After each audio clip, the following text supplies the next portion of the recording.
Բարև ձեզ իմ սիրելի ընթերցասեր բարանորդներ, այսօր ես ձեզ համար կկարդամ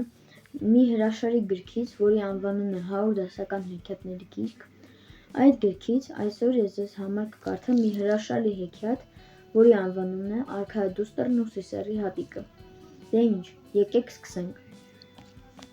Կար չկար մի արքայազն կար։ Արքունիքում բոլորը սկսած թագավորից եւ վերջացրած ամենափոքր սպասավորով շարունակ պնդում էին, որ նրա ամուսնանալու ժամանակն էր։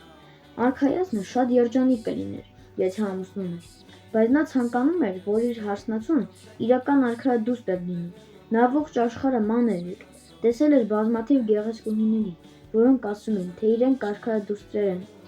սակայն նրանցից ոչ մեկն իրական արքայադուստր չէր։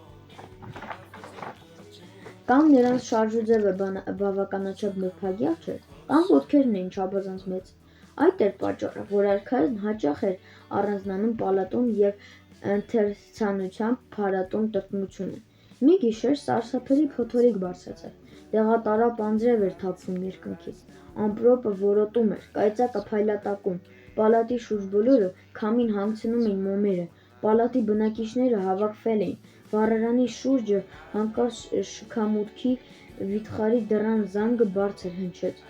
Դռան շեմին մինչև ոսկորները թրջված մի աղջիկ էր կանգնած։ Նա ասաց, որ ինքն է արքայադուստրը,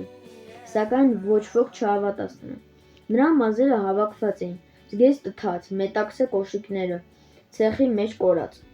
Նա լրիվ մենակ էր, հետը նույնիսկ աղախին չկար, որտեղից էր եկել։ Բայց նա շարունակում էր պնդել, թե ինքն է արքայադուստրը։ Դեռ կտեսնենք, մտածեց Թագուհին։ Մինչ թրջված աղջիկը մի գավաթ մեղրով տաք կաթ էր ըմպում։ Թագուհին գնաց տեսնելու, թե ինչպես է նրա համար անկողին պատրաստում հյուրասենյակներից մեկում, որն ի դեպ լավագույններից չէր։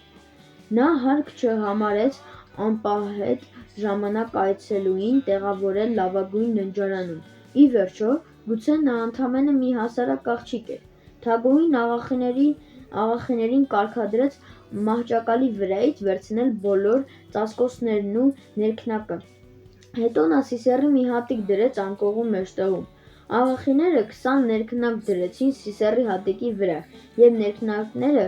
վրա 20 փետուրի ծածկոց։ Աղջիկը պետք է դրանց վրա անցկացներ ողջ գիշերը։ Առավոտյան Թագուհին գնաց հյուրասենյակ և հարցրեց, թե ինչպես է քնել աղջիկը։ Աչք չեմ կպցրել ողջ գիշեր, անկողնու մեջ մի կոշտ գունդ կար, սարսափելի էր, վստահ եմ, ոտքից գլուխ կապտած եմ, պատասխանեց նա։ Այդ ժամանակ բոլորը հասկացան, որ նա իսկական արքայադուստր է, քանի որ միայն իսկական արքայադուստրը կարող էր այդքան զգայուն լինել։ Արքայազնը շատ ուրախացավ,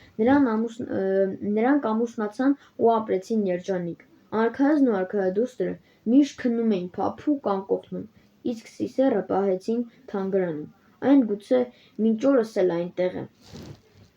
Դե ինչ, մեր հրաշալի հեքիաթը այսքանով ավարտված է։ Կոմենտներում կգրեք անպայման, թե ինչ հեքիաթ կուզեք, որպեսզի ես ձեզ համար կարդամ։ Հաջորդ հեքիաթը, որ ես կարդամ, կամ լինելու է այս գրքից 100 դասական հեքիաթներից, կամ լինելու է իմ գիտադարանից, ես ինչ-որ տեղեկություն եմ կարդալու ձեզ համար։ Անպայման կոմենտում կգրեք, թե ինչ հեքիաթ եք ցանկանում, որպեսզի ես ձեզ համար կարդամ։ Եվ անպայման կլայքեք այս վիդեոն և չմոռանաք բաժանորդագրվեք իմ արեքին, որովհետև իմ մոտ միայն հետաքրքիր բաներ են։ Ցտեսություն։